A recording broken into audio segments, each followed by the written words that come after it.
Oke, kita semua tahu kalau di dunia bisnis sekarang, data itu segalanya. Data adalah raja. Tapi, sadar nggak sih, di balik layar itu ada pertarungan sengit yang sering kali nggak kelihatan. Pertarungan antara menjaga data kita tetap berkualitas tinggi, dan di saat yang sama, menjaganya tetap super aman. Nah, hari ini kita akan kupas tuntas dilema tersembunyi ini. Kutipan dari sumber analisis kita ini langsung ke intinya kan? Ini benar-benar menunjukkan taruhannya tinggi banget. Ini bukan lagi sekedar masalah teknis atau urusan departemen IT. Ini soal fundamental, soal kelangsungan hidup bisnis kita. Data yang salah arah atau data yang bocor, dua-duanya bisa jadi bencana. Jadi, yuk kita pecah masalah ini jadi dua pilar utama. Dua pilar inilah yang bikin data kita jadi berharga. Yang pertama, kualitas. Yang kedua, keamanan. Dua-duanya, catat ya, sama-sama penting dan nggak bisa ditawar. Coba bayangin gini deh, kualitas data itu ibarat kita memastikan peta yang kita pakai itu akurat, nggak ada jalan buntu yang nggak tergambar. Sementara itu, keamanan data tugasnya memastikan nggak ada orang iseng yang bisa nyuri, atau bahkan ngegambar ulang peta kita seenaknya. Kelihatannya tujuan mereka sama-sama mulia kan, tapi seperti yang akan kita lihat, jalan mereka kadang-kadang bertabrakan. Oke, kita fokus dulu ke pilar yang pertama. Apa sih yang terjadi kalau pilar kualitas data ini goyah atau bahkan runtuh? Wah, percayalah, dampaknya itu nyata banget dan mahal banget. Nah, lihat deh poin-poin ini. Ini bukan sekedar daftar biasa loh, ini tuh efek domino. Kita bikin keputusan yang salah gara-gara data ngaco, akibatnya peluang bisnis hilang. Terus pendapatan anjlok. Belum selesai, kita malah harus keluar duit lagi buat benerin data yang dari awal harusnya udah bener. Ini bener-bener lingkaran setan yang borosnya minta ampun. Sekarang kita beralih ke pilar kedua, keamanan. Diagram ini nunjukin dengan jelas banget kalau data kita itu selalu dalam bahaya di setiap tahapnya. Dari pas kita kumpulin, kita simpen, kita analisis, sampai data itu jadi sebuah insight berharga, selalu ada celah yang bisa dimanfaatin. Ancaman itu ada di mana-mana.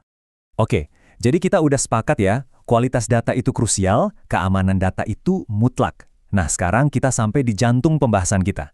Apa yang terjadi ketika dua hal yang sama-sama baik ini justru saling berbenturan?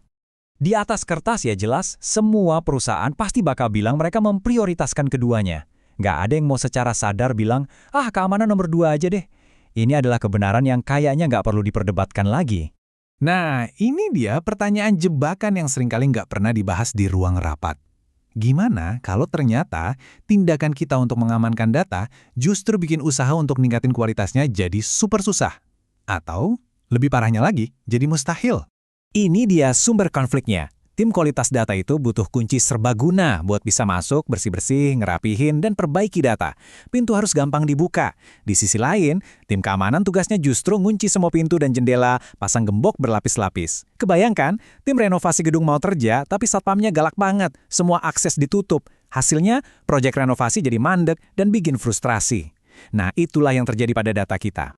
Oke, cukup analoginya. Sekarang kita pindah ke contoh teknis yang sangat nyata, di mana kebijakan keamanan secara langsung jadi tembok penghalang buat proses perbaikan kualitas data.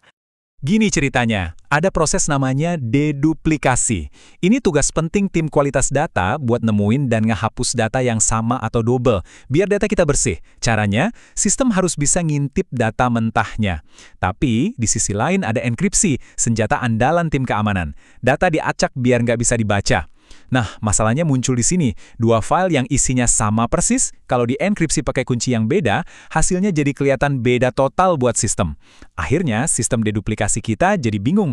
Dia kira itu dua data yang berbeda. Hasilnya, usaha kita buat bersih-bersih data gagal total, gara-gara terhalang tembok keamanan yang kita bangun sendiri. Jadi kalau gitu gimana dong? Masa kita harus pilih salah satu? Tentu enggak. Kita nggak bisa cuma pasrah. Kita harus cari jalan tengah, cari kompromi yang cerdas. Solusinya bukan dengan ngebuang kunci gemboknya, tapi dengan bikin kunci yang lebih pintar. Ada yang namanya RBAC, di mana akses itu dikasih berdasarkan peran. Misalnya, analis data boleh melihat data pelanggan, tapi nggak boleh mengubah.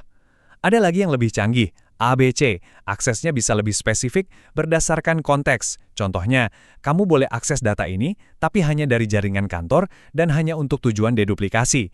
Jadi kita kasih akses secukupnya, sesuai kebutuhan, tanpa harus membuka gerbang lebar-lebar. Pada akhirnya teman-teman, ini bukan perbaikan yang bisa dilakukan sekali terus selesai. Bukan. Ini adalah sebuah disiplin strategis yang harus terus-menerus kita jalankan dan kita jaga.